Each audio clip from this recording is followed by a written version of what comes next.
మెదక్ జిల్లా పోలీస్ ప్రధాన కార్యాలయంలో జిల్లా ఎస్పీ డి ఉదయ్ కుమార్ రెడ్డి మాట్లాడుతూ జిల్లా పరిధిలో డిసెంబర్ 15 నుండి 16 వరకు జరిగే గ్రూప్ 2 పరీక్షల నేపథ్యంలో ఆయా పరీక్షల కేంద్రాల వద్ద సెక్షన్ 163 అమల్లో ఉంటుందని తెలిపారు. అలాగే పరీక్షా కేంద్రాలకు దగ్గరలో ఉన్న జిరాక్స్ షాపులు ఇతరత్రా వాటిని ముందుగానే మూసి ఉంచేలా దుకాణదారులకు అవగాహన కల్పించాలని, పరీక్షా కేంద్రాల్లోకి అభ్యర్థులు కేటాయించబడిన అధికారులు సిబ్బంది తప్ప ఇతరులను అనుమతించకూడదని ఆయన తెలియజేశారు.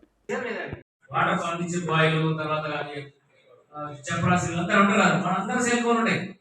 వాడు ఎగ్జామ్ అయినా కూడా సెల్ ఫోన్ జేబులో తిరుగుతూనే ఉంటాడు. ఎందుకంటే వాడు రోజు ఉండేవాడు అక్కడ, వాడికి ఎగ్జామ్ సంబంధం లేదు. వాడు ఆ కాలేజీలో, ఆ డిగ్రీ కాలేజీలో, ఆ ప్రైవేట్ కాలేజీలో పనిచేసేవాడు. వాడికి ఇన్స్ట్రక్షన్స్ అని తెలవు.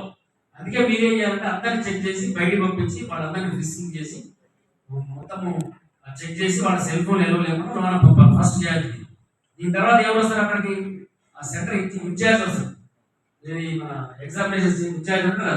ఆయన వచ్చినా కూడా ఆయన ఉన్న మెను కొంతమంది టీచర్లు ఇన్స్టిట్యూటర్ వీళ్ళన్నా కూడా వాళ్ళని కూడా ఫిక్సింగ్ చేయాలి. చేసి వాళ్ళ దగ్గర ఎవరు కూడా సెల్ ఫోన్ ఇవ్వలేదు. ఓన్లీ ఆ సెంటర్ ఇన్ఛార్జ్ ఆయన ఒక్కడికే సెల్ ఫోన్ ఇచ్చారు. సెల్ ఫోన్ చీఫ్ సూపరింటెండెంట్ ఆయన సెల్ ఫోన్ ఎక్కడ పెట్టాలా? ఆయన రూమ్ లో పెట్టుకోవాలి. Please like and share, subscribe to BCN Telugu News.